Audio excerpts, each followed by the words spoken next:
I'm going to start off this video by just saying that I love Flash games, and the chances are that if you clicked on this video then you probably do too.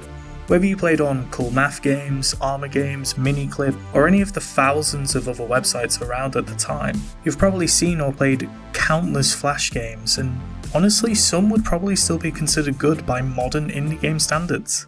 That's why he's the GOAT! The GOAT!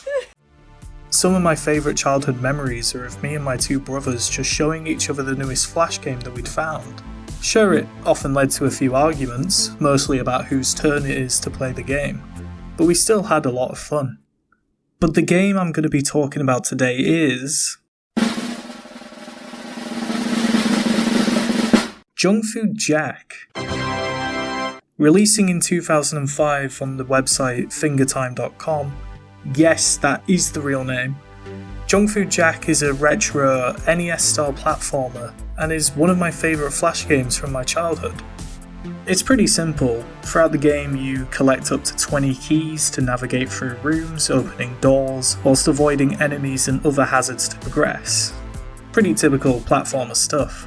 When the player comes into contact with an enemy or hazard, the player loses one of their 10 lives and they respawn at the point where they entered the current room.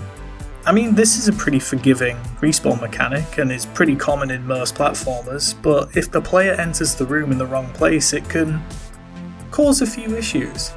You might be thinking, okay, that sounds like a pretty simple platformer, but what's the main objective of the game? What's the story? Well, despite clearly playing as a balding Ronald McDonald, the goal is to reach a herd of cows and save them from being put into the meat grinder. Yeah, I'm not joking. I mean, I suppose Ronald McDonald had a midlife crisis and just decided to go vegan, change his ways. Yeah, there's not really that much of a story, but that's not really why I care about this game. I care about it mainly just because it's lost media. I'm being serious. At the time of recording this video, if you searched this game, you would only find maybe a couple of references to its existence, and one other video on YouTube. By the way, when I first started making this video, this person's video did not exist, so I just wanted to quickly say, congrats on making the first video of Jung Jack. I probably would have done that if I didn't get caught up on RuneScape in the past few months, so, my bad. Anyway, back to the video. Since Flash died, there was no way to play the game on any of the websites which listed it. However, I found one comment in this Korean forum which really interested me. Introducing the Flashpoint Archive, which is, in my opinion, the best and probably the only way that you can experience those Flash games from your childhood. There are 170,000 games. 170,000. Some Flash games have since been re-released on Steam, and I would highly recommend buying those there instead of playing them on the archive to help support the original devs. Do keep in mind as well, the legality of the archive is questionable at best, according to the archive devs themselves. Now that we've introduced the game and how to play it, let's get started. Okay, I'm just gonna launch the game and... Ow! Okay, that's definitely an issue, but you don't need great music to have a good game. I mean, look at the graphics. Oh. Okay, we're just going to use a little bit of OBS magic and... boom! It now works. I'm going to start off by grabbing these stars here. I mean, if I remember correctly, I don't need these, at all. But who knows, maybe they're needed for another ending where you grab every star or, an extra life? No clue. I mean, to be fair, are there really going to be multiple endings in, a 20-year-old Flash game where you're playing as a balding Ronald McDonald-looking ass running away from, chili peppers? Probably not, right? Oh, hey, it's a bus. With key 19? I only have 2 keys. Honestly, I'm a little concerned that I've got the 19th key this early. What if I need it later on? And I just forget to grab it at the start. I've got to remember that I need to play safe, because I already know I'm gonna die for some stupid reason. Oh! Like, that's sneaky. Oh my god, like, if I just ran out here like this and let go partway in the air, that fire's gonna kill me. I mean, I don't know why the 8th key is here, but I may as well grab it, because God knows when I'm gonna need it. Oh wait, we're climbing a tree! Oh, there's another level up here. Oh, and this is where I got the 4th key. Okay. Alright, that's cool. Alright, we just gotta be careful then, because... just got these stars in the way. Oh, wow. Wow. This has gotta be the most shameless plug I've ever seen in a video game. That's crazy. What the like, what? I thought we were supposed to be avoiding junk food. Like, these, like, what even are these? Oh, is this where we come down and it's on top of the bus? Yeah, nice. Oh, what? Wait, how did I not notice that before? That's literally just like a mushroom, a spatula, and like an arrow thing? Like a... Oh, you're joking. Hello, sir. Please don't kill me. Oh, nice. Can I make it if I jump from the top? Oh, that jump there's like how much you're willing to risk to not touch the fire. That was the most gracious fall I've ever seen in my life. 10 out of 10, gold medal in the Olympics to Ronald Pizza Gut. Number 15, Burger King foot lettuce. The last thing you want on your Burger King burger is somebody's foot fungus. Oh wait, and that's how we get... Wait, what? What? How does this make any sense? Oh.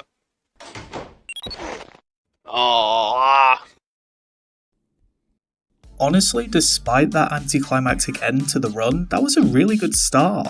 10 keys collected? That's half of the available keys. I mean, those deaths were pretty avoidable, especially those last two, and we've got a good idea of what to expect. I mean, surely it shouldn't take too long to beat the game from here, right? Despite it being a bit annoying that I lost the first run that early, the end of the run showed me something that I'd completely forgotten about. Wait, oh, I forgot about this. There'd be a leaderboard. I'm pretty sure this would update, like, weekly or something? Wait, challenge a friend.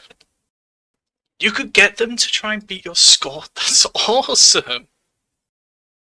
That's right. You could email your friends to get them to try and beat your score, which you get by collecting the stars and keys as well as beating the game. I'm honestly still amazed that this was a feature, especially for a Flash game released in 2005. I mean, who doesn't love a leaderboard to flex on your friends with? It's like when you used to go to the arcades with your friends and try and just beat one of the random high scores. Okay, I've played some older games before, and sometimes the score has a purpose, like an extra life or something like that. Does this game have anything like that? Well, no. It just means that the score is only used for bragging rights, which honestly I'm not that bothered about. Before we get into more runs and my absolute misery, let's talk about the map. The map. I gotta see it, I gotta look at it, see it, and what I'm on with. From the clips, you may have noticed that the order in which you can collect the keys is pretty random. Well, to help make the map just a little bit easier to understand, I've designated 3 sections to this diagram, which will be filled in whilst we discuss each section. To me, section 1 is the tutorial, and it's extremely easy for anyone that's played a platformer before. Almost all of the game's hazards and platforms are introduced to the player in section 1, so it sets them up very nicely for the jump in difficulty later in the game. Keep in mind, I'm judging the game's difficulty compared to someone doing a blind playthrough, so they've not watched this video or seen anything else to do with the game.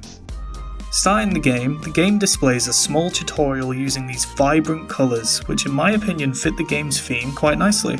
We can also see a lot to interact with. These blue stars, these conveyor belts, these icicles, and our first key.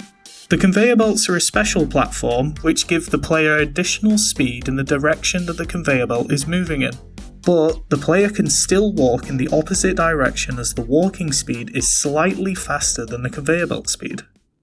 Once we collect our first key and leave room 1, we can immediately find the first and second key doors, showing the player how to progress, as well as our first set of enemies.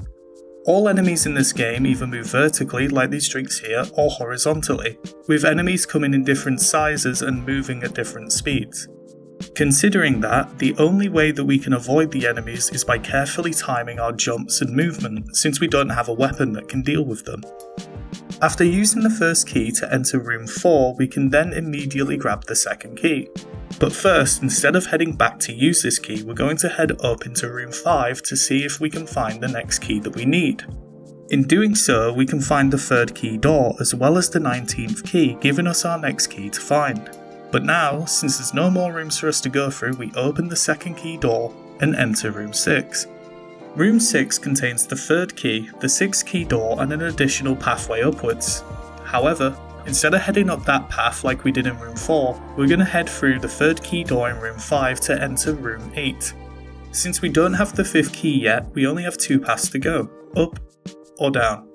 We've got to be careful navigating upwards because of these grease platforms, which prevent the player from standing still or moving in the opposite direction once they start moving. This means that we can accidentally slip and slide into these enemies at the end of the platforms. Room 9 has the 8th key and the 4th key door, but with no enemies we can casually grab the 8th key and head up into room 10. Now in this room, I swear to god I'd just go completely smooth brain and sprint into as many enemies as possible, but we can grab the 4th key and head back down into room 9 to open the 4th key door. I hope you've been keeping track of the rooms that we've entered so far, because from this point on the room numbers just get absolutely ridiculous. As we enter room 34, we've got to avoid the flies as we head towards the 5th key. The room above, room 36, is the top of this second tree that we've been climbing. But since it only has stars, it's just a nice little piece of scenery, but at least we can get some extra score to flex on our friends with.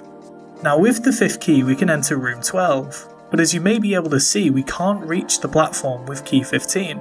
If we head back outside, we can see that there's no entrance into room 12 where we're able to grab the key. So what are we going to do? Remember that second pathway in room 6? By heading up into room 7, we can find key 16 as well as some glass platforms and another reference to a famous fast food chain. But that's not why we're here. The exit to this room takes us into room 12, allowing us to grab the 15th key and just casually stroll out like we've not just discovered teleportation or something. This is probably a good time to mention the red box which I placed at the exits for these rooms on the map. This represents an indirect path between 2 rooms. Oh, so that means that we can just go back into room 7 from room 12? Not quite. Wait, because I come out here and now I'm at 5. What?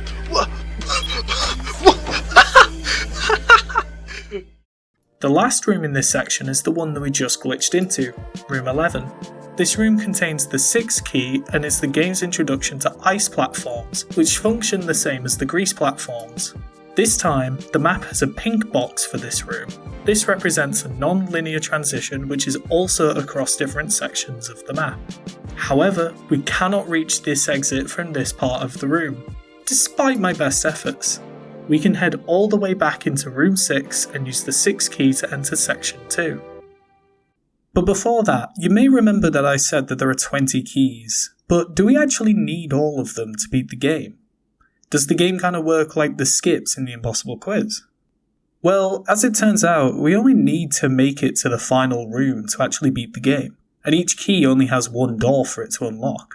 So how many keys do we need? After talking about each section of the map, I'll be updating this graphic to show all of the necessary keys, but as a note, I will only be talking about keys that open a door in that section. So let's begin. Keys 1 and 2 are definitely required, since key 2 leads us to room 6, allowing us to access section 2, and key 1 is required to collect key 2. Key 3, however, isn't required for us to enter room 8, as we can enter room 8 from room 6, 7 and 12. This also gives us keys 15 and 16. Key 4 only allows us to collect key 5. But, as we can enter room 12 without key 5, both keys aren't required. But finally, key 6 is required as we need it to access section 2. Again, as we don't encounter key doors 8, 15, 16 or 19, we will assume that their respective keys are required until we can use them. This means that half of the 6 keys that you can use in section 1 aren't required, bringing our current required key total to 17. Now, let's get back to some more runs. Coke makes sense. The burger. Oh, you're fucking with me. Oh wait. Oh my god, you're jerking me. What did I legit fucking say? Jesus Christ. I can't believe Ronald McDonald just got speared by a fucking pepper. Get every key we can when we can, because then that way we don't have to backtrack, right? Because oh shit. Backtracking is what's gonna kill us.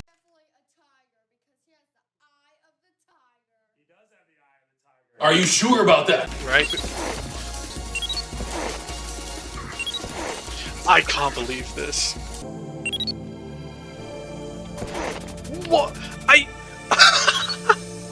I moved left. Wait, don't tell me the walking sprite, like the hitbox on the walking sprite is bigger than the standing sprite. I'm too fat. Let me down! Let me down! Oh!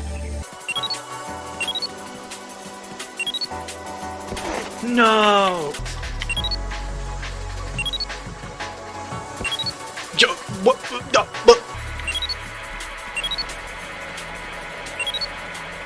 Shit! Oh, fuck. Alright, okay. I'm going to assume I'm not supposed to do it like that. Okay. Backroom secret. The backrooms? Oh my god. Jump! Oh! That was crazy. Burger Bling? Holy shit, that was fast. Wait, is it? There's nothing in this one. There's no key. There's no nothing. It's just points. Right, I'm going through door 8 for door 7. Crappy fried chicken. Oh, that goes down like... Wait. It doesn't refill? It doesn't refill? Oh no, it resets per room. Oh my god. Are those Happy Meals? I guess that's what they're supposed to be. And that's a kettle? And a spoon? And a sugar cube? I mean, oh, it's a cup of tea. I drink so much tea, and I did not realise that was a cup of tea. I'm so stupid. It's just black tea as well, with the sugar. The British way. The proper British geezer. You've got to be joking me. I've got 1 life now. Book it! Okay, so you can get key 20. Wait, you get key 20 in here? The Fridge Raider. Wait, those are fortune cookies. They look like Pac-Man. Fuck! Oh. Wait, what do I need key 5 for? Wait, are all of the rooms mandatory? They have to be, right? Because all of them are so far. Oh my god, that happened again. Right, so I have to... See, this is crazy, right? I have to come into 8 to get key 7. Like, that makes no sense whatsoever, but...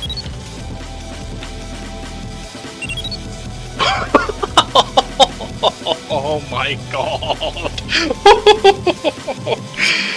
Let's go! Okay. Oh, but I have to go... Wait, do I have to go down? Come on. Oh, I'm good. Am I supposed to get to the end and then fall? And just don't get hit by the fortune cookies? Oh! The dead... Oh, wait, but... Oh! What? Why am I slowly falling? So, wait, so that's like, you fall through it. You fall through it and you can't jump. But if you land on top of an individual one, you can jump on that. This is the furthest I remember ever going. Okay, right, so that ends there. That's door 11. 12, which takes you through there, and I'm assuming... Wait, chilling on the porch, bitchin' bedroom. 22 to 33, like, I don't get it, but okay. Fuck. Ugh. Womp womp. Okay. Whoa! Oh, is that so? Oh my god. Wow! Oh, it's a chimney! Oh, that's so cute! Wait. That was probably the best time that has happened yet. Wait, those kill me?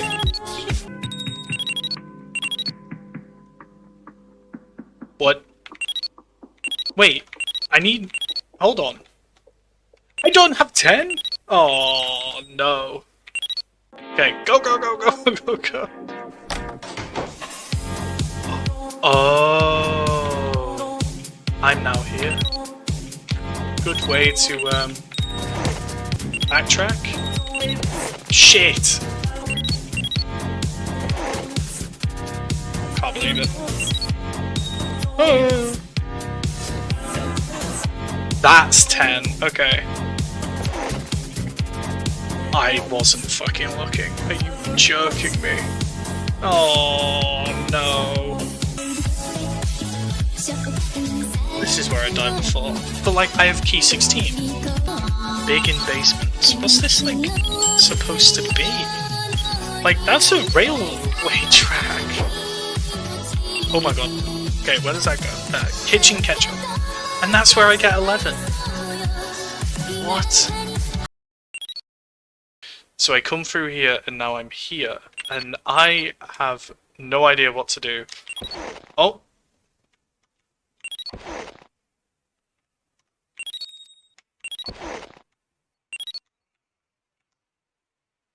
And that's how you get here.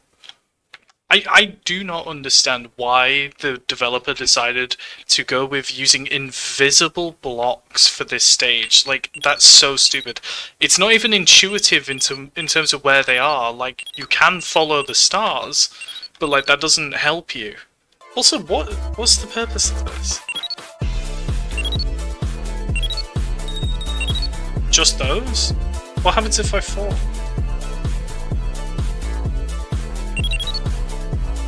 I have to kill myself. Right, well, that's not good.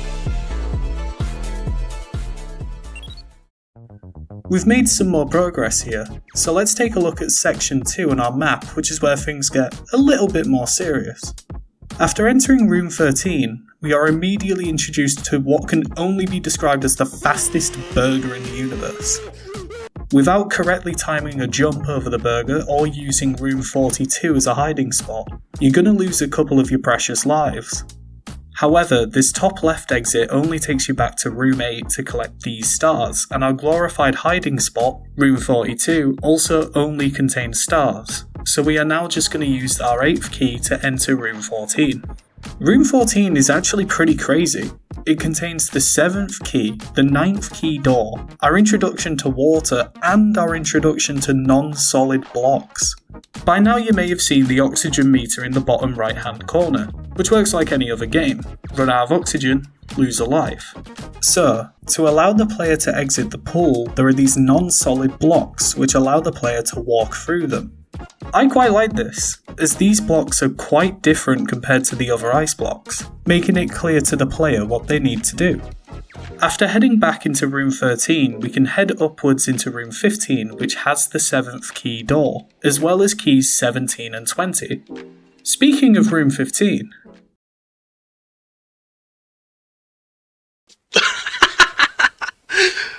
Room 16 is accessible from either rooms 14 or 15, but if you enter through room 14 then you end up being blocked by the giant cup of tea which contains key 14. Room 17 contains the 9th key and a challenging set of conveyor belts with enemies to avoid. Moving on to room 18, the player has to quickly react before they fall safely on a platform. Yeah, it's a little underwhelming, but with nowhere else to go but down, we enter room 37. The Dead Zone. Now this is where we run into two different ways to progress. The player can either land on the small platform or fall all the way down to room 19, the janitor's office, the other side of the 9th key door. Since falling into room 19 results in us collecting key 10, the next key numerically, I'll talk about that first. As we get harassed by the entire Pac-Man family, we can spot both the 10th key door and a pathway downwards leading to room 20, the basement. This room is one of the most dangerous rooms in the game, purely just from trying to leave, as the conveyor belts and lack of room between enemies makes it very easy to make a mistake. We can find the 10th key here, but before heading back to unlock the 10th key door, we are going to instead head through the 16th key door into room 39, since we already have the key from section 1. Room 39 contains key 11, as well as more of our favourite conveyor belts. Yay. Interestingly, this room has another exit blocked by some more non-solid ice blocks, which lead to the invisible room, room 41. Honestly, I hate this room, because why on earth would all of the platforms be invisible? This makes this the hardest room so far, probably in the entire game. So what's the payoff? A secret bonus room perhaps? Well, remember room 11's inaccessible pathway in section 1? That's where this goes. This is not only a non-linear transition, but a completely pointless way to access section 1 again. We've used every key from section 1 so far apart from keys 15 and 19, which are easier to obtain through these rooms instead, and it's so much safer. Whatever. Now that we have collected keys 10 and 11, we can move on to room 21, Mama's house. Since we don't have the 13th key, we'll have to head up into room 22, which is the other side of the platform in room 37. After using key 11 to enter room 33, we can find both key 12 and its door. That's pretty convenient. And now we can use the 12th key to go through a hole in the garden to enter section 3. So what if you landed on this small platform instead? Well, instead of doing what we've just discussed, the player can head up from room 22 into the attic, room 38, which is where we can find the 13th key. This can then immediately be used to enter section 3, since this door leads to the same room as the hole in room 33. So this route is much faster to do compared to the other one. But there is a secret third route and one more room to talk about. If you jump from the small pipe in room 22 to the roof of the house, the player can then access room 43, outer space. Honestly, I just find it really funny to imagine that this place is just below the Carmen line. That's one way to cook food, I suppose. Hold on, if we can get to room 33 this way, then we can access section 3 without grabbing any of the keys in the house. This means that keys 9, 10, 11, 12, 13 and 16 are completely unnecessary to beat the game. But we do still need key 7 to eventually access the roof of the house, since we can't get around the cup. This also means that we need key 8 in order to grab key 7. But after taking those 6 keys away from our total, we are now down to just 11 keys required to beat the game. With another section covered, let's get back to some more runs. That looks like an exit. That, tree bit? That's 100% an exit. I don't really know where else I'm supposed to go, so I guess I'm gonna go down here? I'm 100% guessing that falling through that water is death. Oh no. I mean, I still got 5 lives. It was at this moment that he knew. He fucked up. What? Oh no. Am I in a death loop? I'm in a death loop. No. No way. Fuck. Flashback. I'm 100% guessing that falling through that water is death. That falling through that water is death. Falling through that water is death. End of flashback.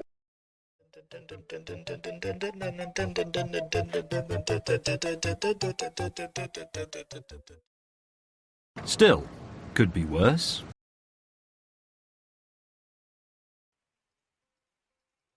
Oh, no way. There's a crash?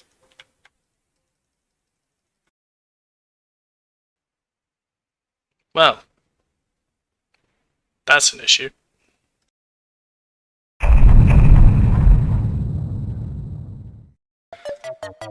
That had to have been so close. Oh, I don't know if I can do it. Just can't be arsed, man. Oh. Can I even do it? And with that devastating end to the session, I went to bed. And as I tried to sleep, all I could think about was just how those runs ended. It was then that I realised that if I beat the game, I would be the only one with a surviving record. Do you know what that means? Beating the game would give me a world record speedrun. You might have seen on my channel that I enjoy doing Super Mario 64 16-star speedruns, with my personal best currently at 16 minutes and 48 seconds. I just really enjoy seeing myself improve at something, and I love the satisfaction when I reach a certain level of skill in a game. So with that new inspiration, I got back to doing some more runs. Honestly, I do wish that the game's music was better, because it would just be nice to have maybe, like, something better in the background for it. Also, wow, I just fully phased through that key before it counted as me collecting it. I see that it's a fly, but there's no chance that that's not the Metroid sprite recoloured with wings on it for the animation. Ba-da-ba-ba-ba. I'm killing myself. What the fuck? I'm so fucking stupid. What actually happens if you just go down?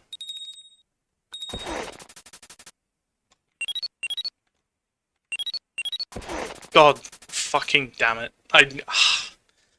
Alright, you know what? That's fine. That's fine. That run was shit, so I don't really care.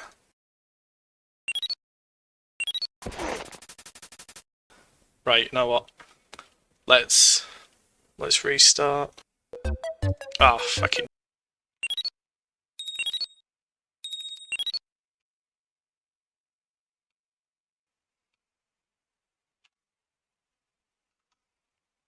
Fuck's sake.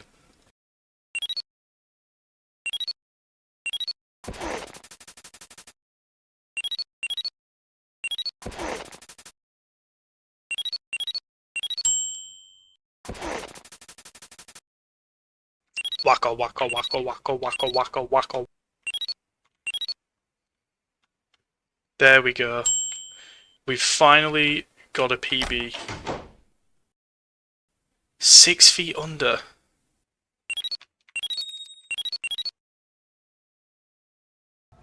Man, I'm dead. Shit.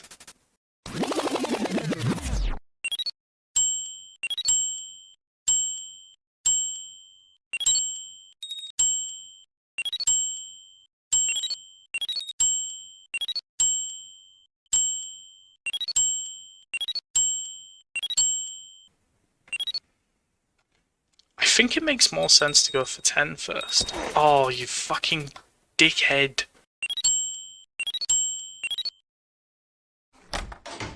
Oh my god. Hold on. Okay, right. I wanted to see if I could get it so I could just...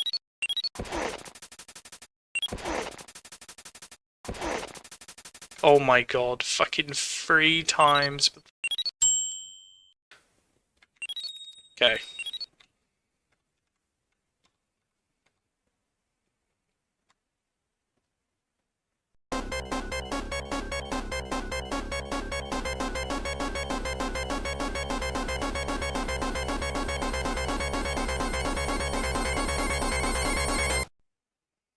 Nice.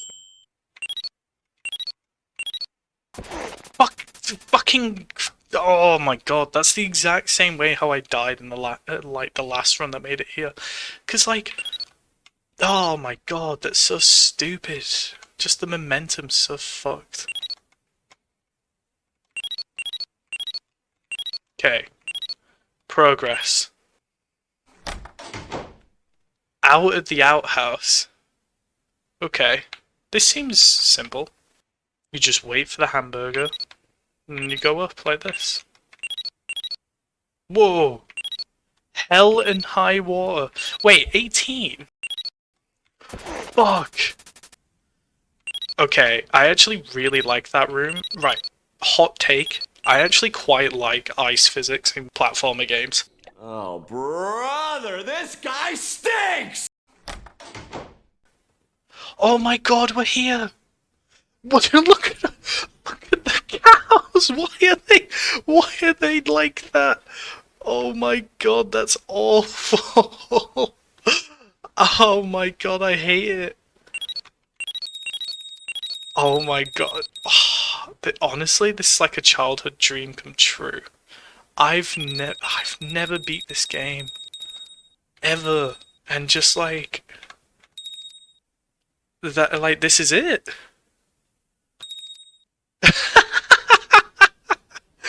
Oh my god, that's so stupid. World fucking record. It's mine. I wonder how fast that actually was. I wonder how fast I could get it. That's right, everyone. We did it. We even beat the game with all the keys because we're just that good. But in all seriousness, I'm so happy to have beaten the game and make child me proud. But we've still got one more thing to talk about before I demolish this game and my own record. We need to talk about Section 3. Moving on from the house and the garden in Section 2, we enter Room 23, deep in bush. So, to add to our roster of junk food enemies, we now have... rabbits. We use the 14th key to enter Room 24, which contains 2 pathways down into the next room, Room 25, which leads us to a nearby creek.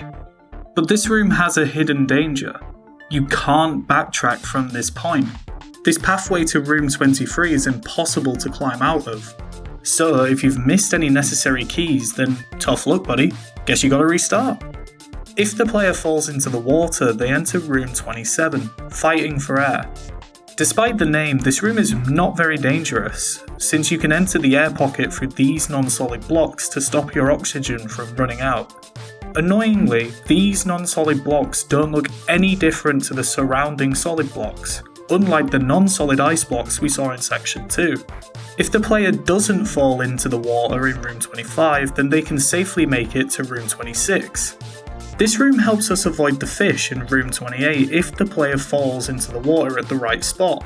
But whatever you do, don't fall into the pond in the middle. Room 28 has another set of non-solid blocks which allows the player to collect the 18th key and use the 15th key to enter Room 29, 6 feet under. This room is no joke. We've now entered a rabbit burrow and we need to avoid yet another set of rabbits and a single pepperoni. Yeah, I don't really know either, just roll with it.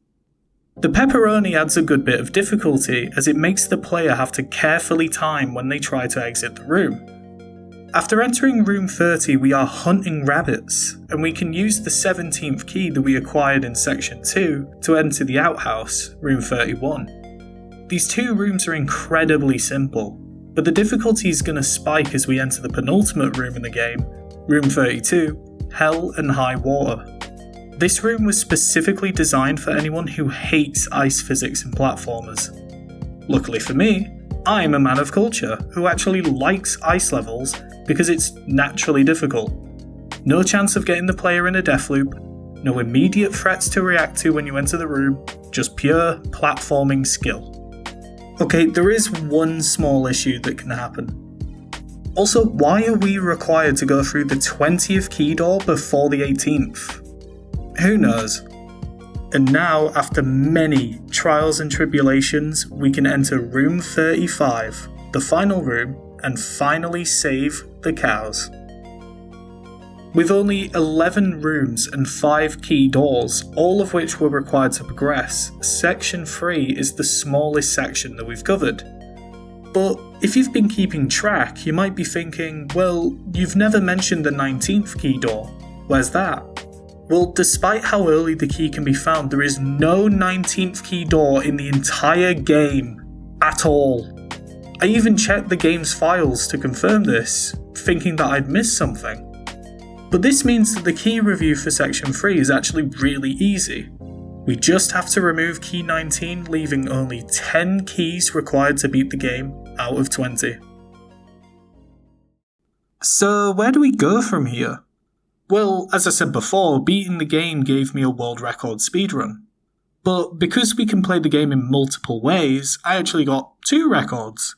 Any percent, which is beating the game as fast as possible, and beating the game with all the keys. But what good is having those records if anyone can easily beat those times? I decided that I needed to at least get my records to some level of skill, so that's what I did.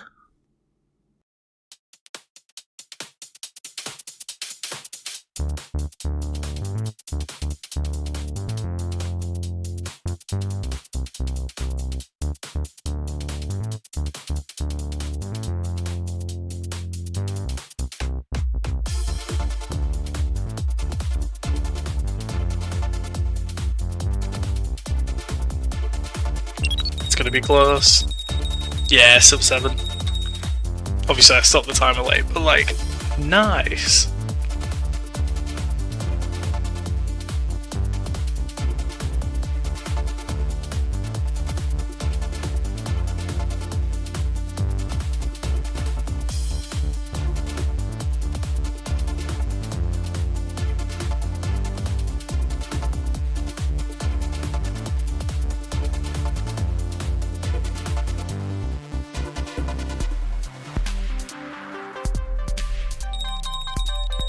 $5.45. That feels pretty good, you know.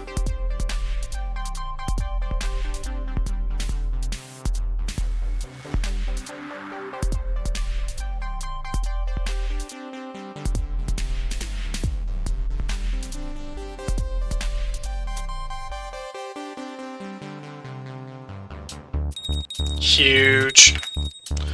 That was huge. 513. Damn. Maybe sub 5 is possible then.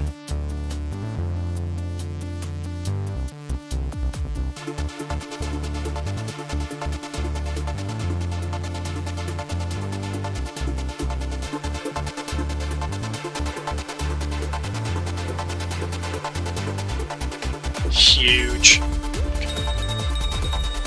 506. Ah man, sub 5 is very possible.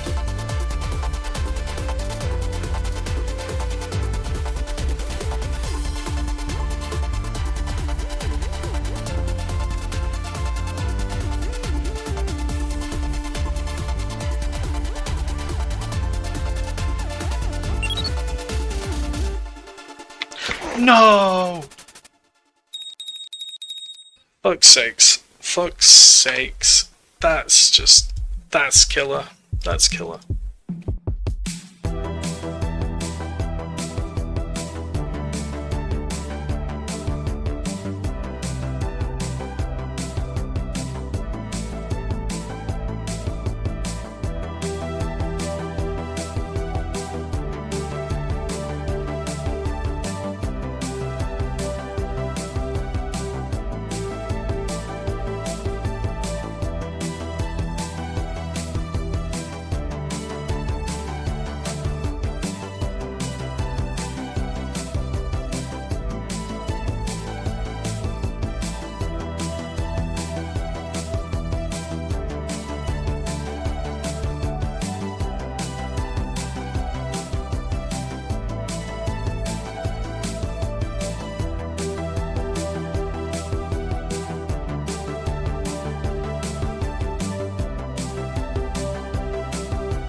Holy shit.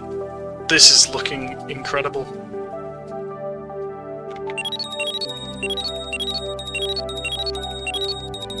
Oh my god. Let's fucking go. That's so good. Nice.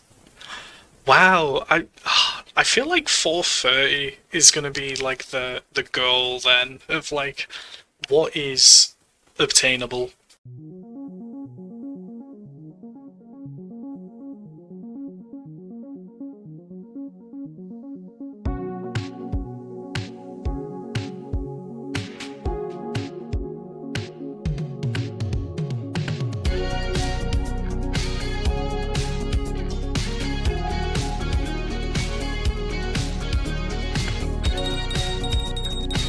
$7.20. Okay, sub 7 minutes is pretty doable then.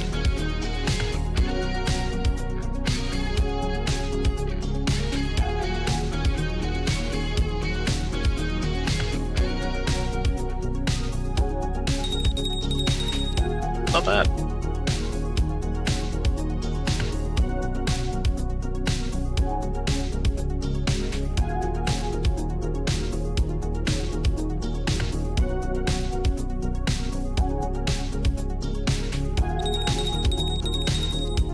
Not bad though.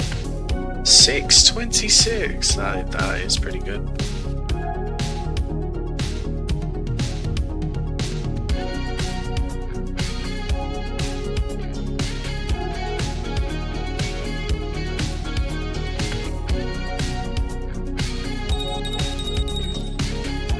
I'm not mad about it.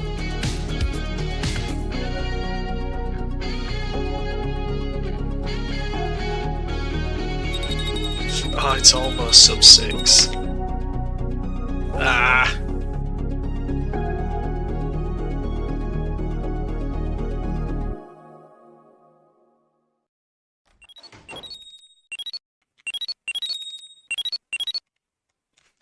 No, oh no.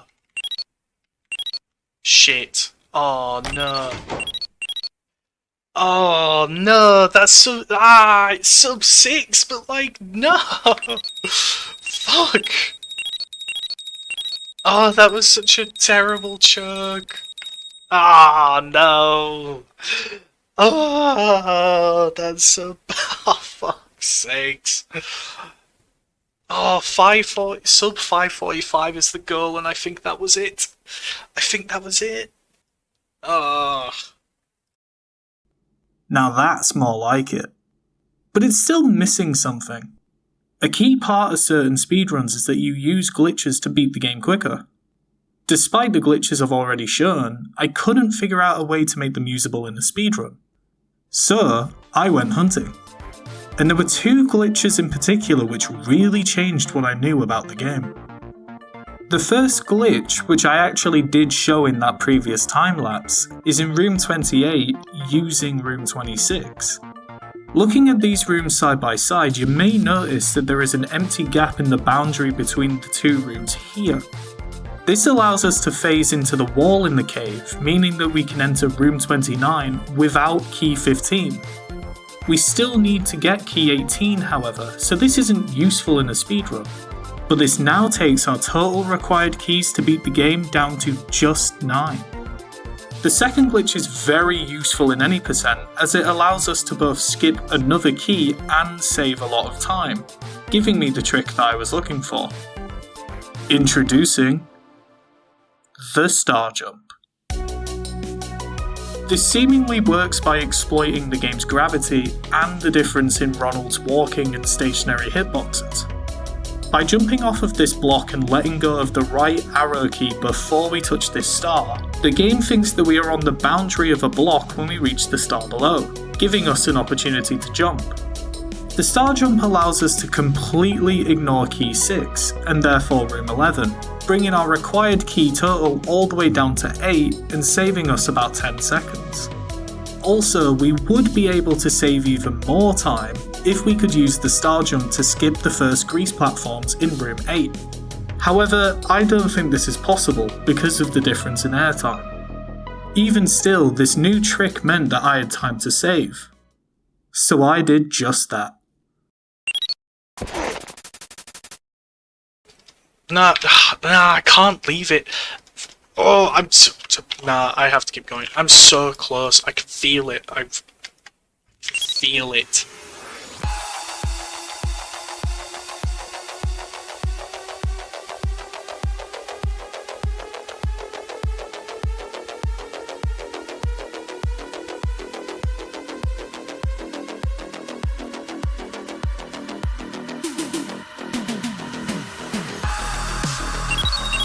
Oh my god. Wait, hold on. Hold on. Yes! Let's go! Oh my god, I've been recording for an hour and a half.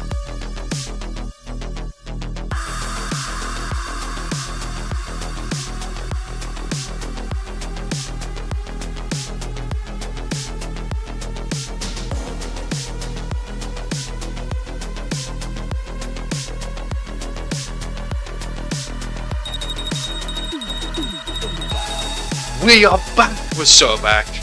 Sub 420, here we fucking come, let's go.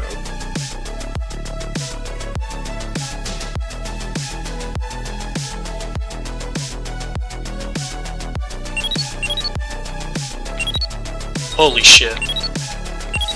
Holy shit. Holy shit. Holy shit.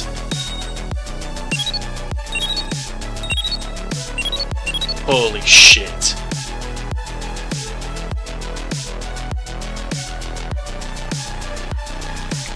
No. Okay, that's fine, that's fine. That's fine. The run's not over, it's okay.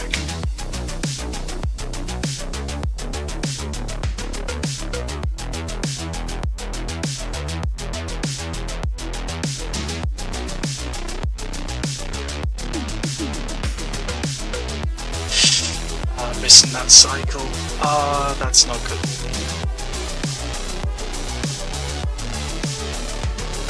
Please. Please. Please. Holy shit. Yes! Yes! Oh my god! Yes! Oh my god, I'm so happy with that. That's good. That's a really, really good time. Oh my god. This actually gives so much potential for the sub 415.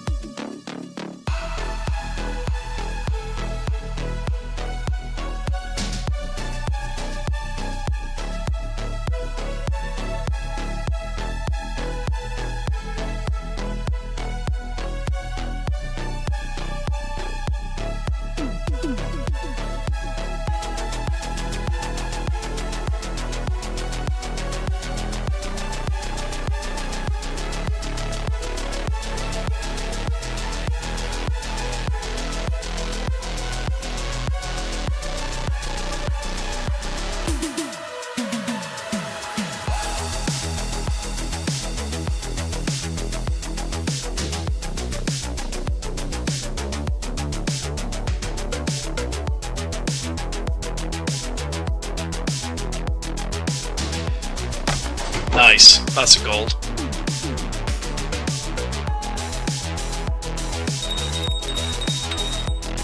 Yes!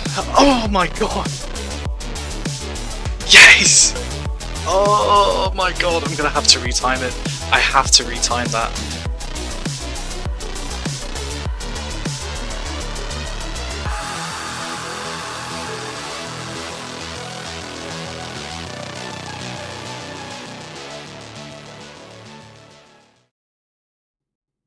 After many hours and many attempts, I finally got some PBs that I was happy with. However, these times are definitely beatable, so I don't expect my records to last long if anyone wanted to speedrun the game for themselves. It's also worth noting that the game does have a couple built-in cheats, which should be banned from any official speedruns. The player can press Shift, J and I to gain an extra life, but only once. And the player can also hold control to have immunity from enemies, but not other hazards. Honestly, the cheats are weirdly not that useful. Is this game the best game I've ever played? Obviously not. Is this the best Flash platformer I've ever played? God no. But it's definitely a game with a lot of character despite its obvious flaws. I mean, for the most part, I really do like the level design. It's really fun how the map is essentially a warehouse, a house with a garden, then a fun underground section to pass the trees and reach the cows. Just ignore the Dark Souls 2-like transition from the outhouse to an ice gauntlet to another outdoor area. I really do wish that the music was bearable, because, in my opinion, the visual and audio design really does make the game feel like an NES platformer in the best way possible. But the interactions with certain platforms really does give the game a slightly unfinished feel, even compared to actual NES platformers. But I do genuinely think that the title for this video is valid. To me, this is the best forgotten Flash game, and it will always have a special place in my heart. Hopefully, it's found a small place in yours too. Thank you all so much for watching this video. This is my first major video that I've made, and I've really enjoyed working on it, even if it took me a really long time. If you did enjoy this video, I would really appreciate any additional support, like making sure to leave a like and subscribing, but just watching to this point is more than enough. I'm planning on making another video talking about the maximum possible score in the game, which is why I didn't really focus on that too much. So be sure to watch that video when it comes out too. If you also want to watch my personal best runs in full, they're linked down below in the description. I would also like to take a quick minute to thank Bubba Tubba for giving me the inspiration for this video after I saw his Swords and Sandals series. I would also like to thank the author of this forum post and the commenter, Requolfin, for showing me that I could play this game from my childhood again. But anyway, thank you all so much again for watching, and I hope you all have a wonderful day.